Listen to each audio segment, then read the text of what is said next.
Welcome to Not Milk Never Milk. Subscribe if you're lactose intolerant. You start by unlocking the Motorola and bringing down quick settings so you can act fast. Swipe down once. If you see only a small panel, swipe down again to expand all tiles. Make sure the screen is responsive. If gestures fail, tap the power button once. Once the full quick settings appear, scan for the airplane icon. It looks like a small plane because toggling it here is the fastest way to restore radios and connections. Tap the airplane icon to turn airplane mode off. You should see the icon change color or outline to indicate it's disabled. Once done, give the phone 5 to 10 seconds to restart radios.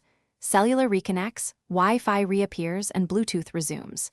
If the tile is not visible, open Settings, go to Network and Internet, then Airplane Mode to switch it off there. Make sure you patiently wait for signal bars to reappear before assuming it didn't work. After turning off airplane mode, confirm that cellular bars, Wi-Fi, and Bluetooth return. This verifies radios reinitialized correctly. If connections don't come back within about 30 seconds, restart the phone. Sometimes a soft reboot clears stuck states.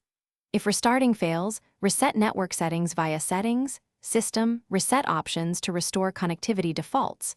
Note this removes saved Wi-Fi passwords.